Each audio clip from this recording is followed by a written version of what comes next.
Alright, so we have just solved problem 15. Yeah, so now let's take a look at the next problem, and that's problem 16. So a sequence AN is defined recursively, or just going, just feeding in the previous result and so on, and keep going and on, by the equations A0, A sub 0 equals A1 equals 1. And the second one, n times n minus 1 times an equals to n minus 1 times n minus 2 times a sub n minus 1 minus n minus 3 times an of, n minus 2. So that a sub n minus 2. And then we're asked to find the sum of the series an, in other words, this right here, and sum it up to infinity. Or sum up as n goes to infinity. Alright, so now let's take a look at the solution. So given the above, we can calculate the next few terms of the sequence. Well, first of all, let's write this out. So given that we know that A0 equals A1 equals 1, and so those are both 1, and then AN, so AN is equal to, well, we got to divide this out. So divide it out over there.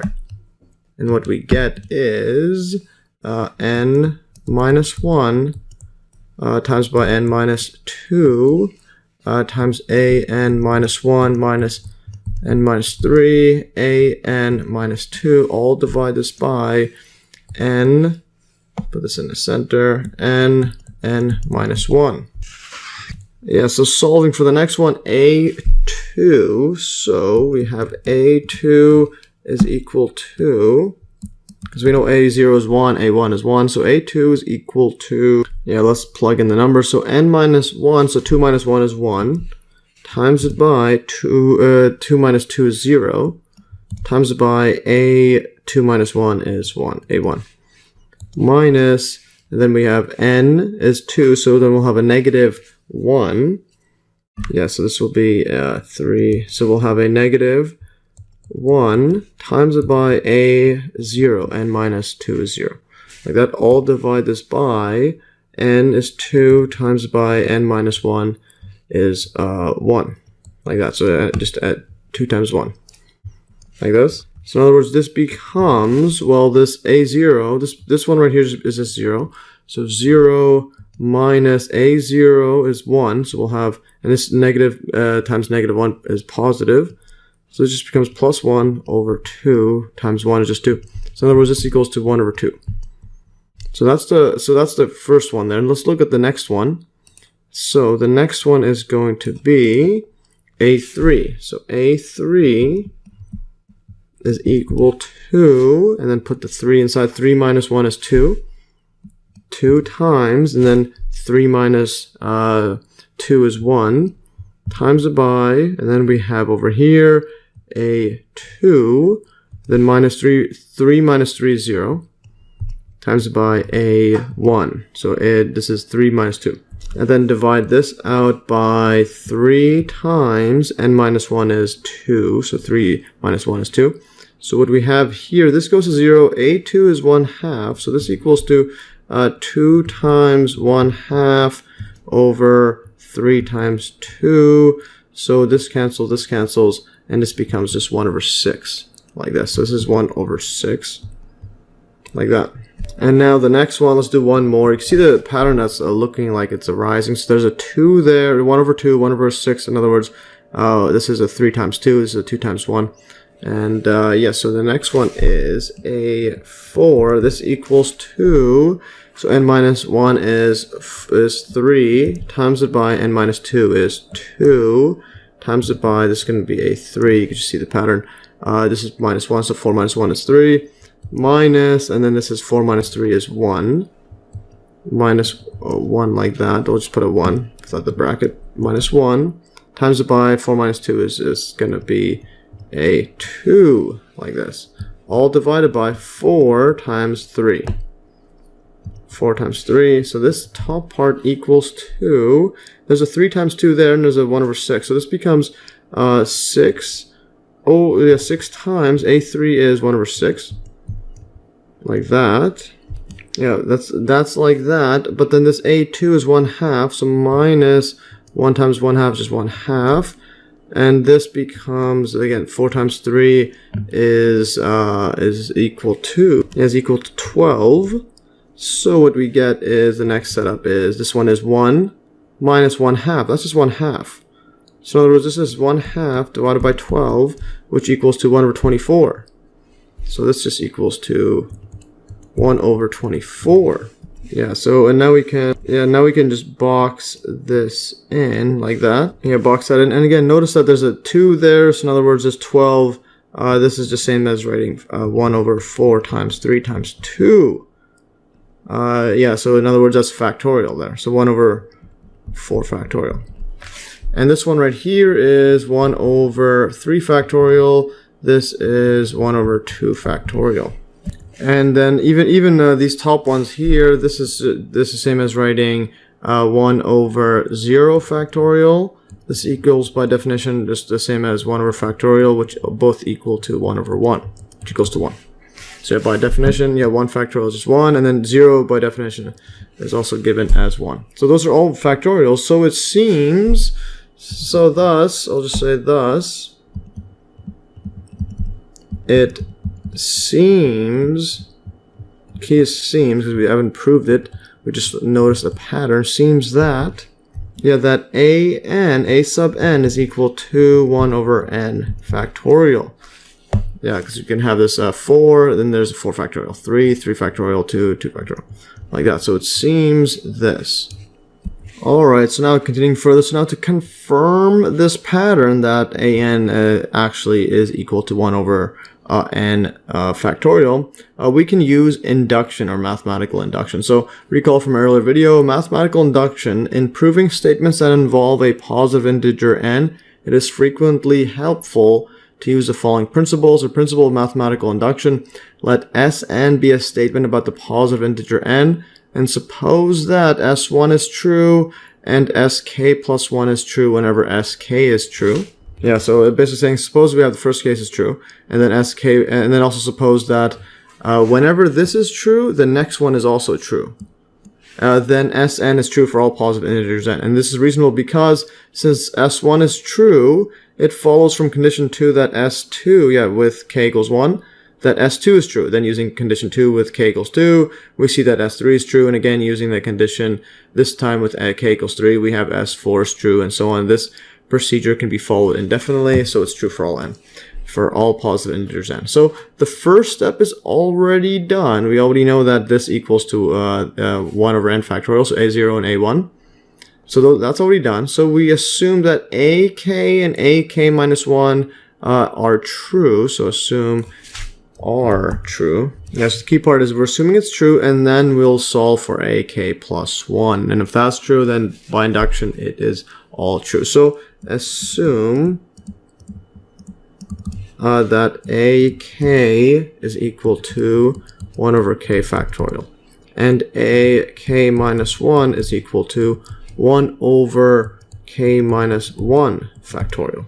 Yeah, then, now we'll see if it's true for ak plus 1. Then ak plus 1 is equal to, and let's plug it into our recursive formula. That's, again, this whole setup divided by n, divided by n times n minus 1, or is this right here? So n minus 1, n minus 2, and then there's an n minus 3 there. This is minus 1, 2.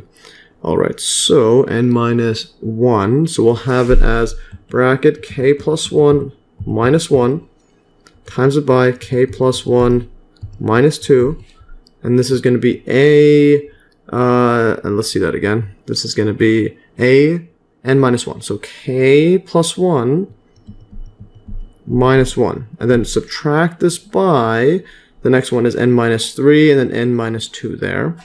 So n minus 3, so we get a k plus 1 minus 3 times by a, and then the next one is n minus 2. So k plus 1 minus 2, all divide this by n, which is k plus 1, times it by, and then k plus 1 minus 1. So n minus 1, k plus 1 minus 1, like that. Alright, so now we get to simplify this further. So this equals 2, well, the top part is going to be k plus 1 minus 1, that's just k, times it by, so that's k. The next one, k plus 1 minus 2, that becomes k minus 1.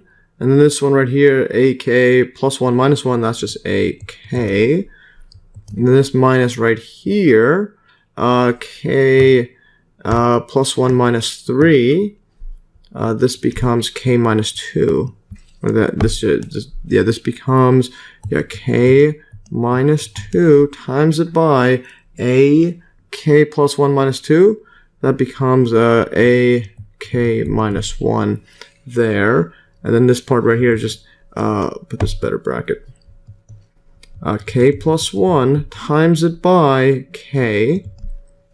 And now if we simplify this even further, well, actually, before we simplify that, we'll put this ak and inside there. So we know ak is this, and ak minus 1 is this. So we can put those inside here and here. So this equals 2 k times k minus 1. Put the equal sign somewhere here.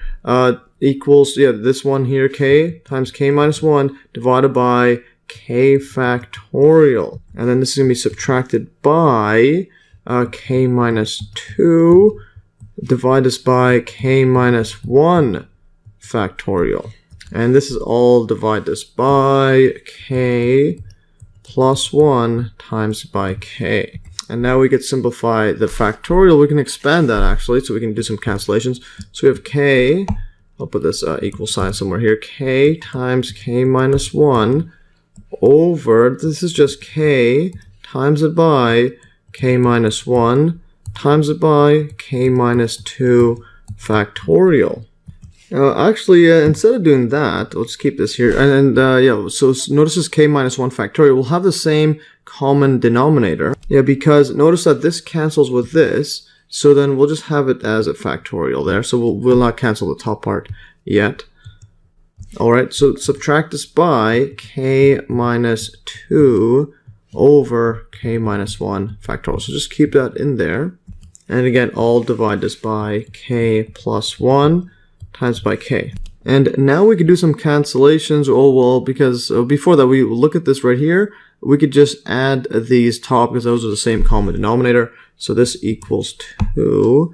Put it like this. Yeah, let's put it like this. Equals 2. And yeah, so it equals to that. I'm also going to bring this k minus 1 downwards. Because yeah, we don't need to deal with that double fraction there. So put the k minus 1 here. Or actually, before that, I'm just going to put this here at the bottom. K plus 1 times by k. Yeah, times by k minus 1 factorial. And then now we're going to have this and this, subtract them. So we're going to go k minus 1 minus k, and then put the negative inside. That becomes plus 2, like that. So in other words, this cancels with this. And yeah, we don't need this giant arrow. Yeah, that cancels with that. And then this 2 minus 1 is just 1. So I'm going to move this over here. And this equals to, yeah, just 1. This equals to 1. And then this right here, this is just k factorial. K plus 1 times k minus 1 factorial. This is just equal to k plus 1 factorial. So in other words, this whole thing equals to k plus 1 factorial. And this is our ak plus 1. Equals ak plus 1. So therefore, we've proven the induction. Alright, so thus the induction is complete, and this means that our series is equal to E as per our earlier Maclaurin series table, with e to the x equals to e to the 1. And let's just scroll to the table. Alright, so here is the table. It's teleported over there. So remember that e to the x equals 2x to the power of n divided by n factorial. But if x is 1, then it just becomes 1 over n factorial. Then all these becomes 1, 1, 1, etc. And radius convergence is r equals infinity, and so on. Yes, in other words, it just equals to e. So yes, let's go and yeah. So basically, we have e to the x equals to e to the 1, and that is just the same setup there. So thus we have summation of from n equals 0 if an equals to the summation 1 over n up to infinity from e equals 0. In other words, this just equals e to the 1, or just e, like that, which is quite fascinating.